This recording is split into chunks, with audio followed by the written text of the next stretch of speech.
Recent గా వచ్చిన ఐపీఓలో ఇది కూడా ఒక మంచి కంపెనీ, మోటిసన్ జ్యువెలర్స్.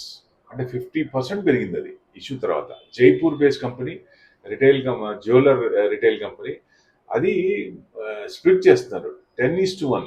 వచ్చి కూడా పెద్ద నెలలు కూడా కాలేదు, ఒక షేర్కి 10 షేర్లు చేస్తున్నారు. సెప్టెంబర్ 19th బోర్డు మీటింగ్ లో డిసైడ్ చేశారు. First time corporate action. Stock split ఎందుకు చేస్తారు జనరల్ గా అంటే, అవుట్ స్టాండ్ ఎక్కువ మంది దగ్గర షేర్లు ఉంటాయి కాబట్టి ఎక్కువ మంది కొనుక్కుంటారు. దానివల్ల ట్రేడింగ్ లిక్విడిటీ పెరుగుతుంది. సో షేర్ కూడా కొనడానికి ఈజీగా అవుతుంది, అఫోర్డబుల్ ప్రైస్ అవుతుంది కాబట్టి ఎక్కువ మంది కొంటారు షేర్ హోల్డర్స్ అనే ఉద్దేశంతో చేస్తారు. November 9th is the record date 2024. మొదటిసారి 1997లో స్టార్ట్ అయింది. సింగిల్ రూమ్ తో స్టార్ట్ అయ్యి ఫోర్ షోరూమ్స్కి వెళ్ళింది. 3 lakhs జ్యువెలరీ డిజైన్స్ ఉన్నాయంట, గోల్డ్ అండ్ డైమండ్ చేస్తారు.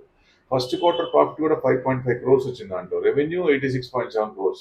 ఐపీఓ 55కి ఇస్తే అది 275 ఉంది, 5x పెరిగింది. అది డెఫినెట్ గా జ్యువెలరీలో ఇది కొంచెం మంచి ఫాస్ట్ గా మూవ్ అయ్యే కంపెనీ.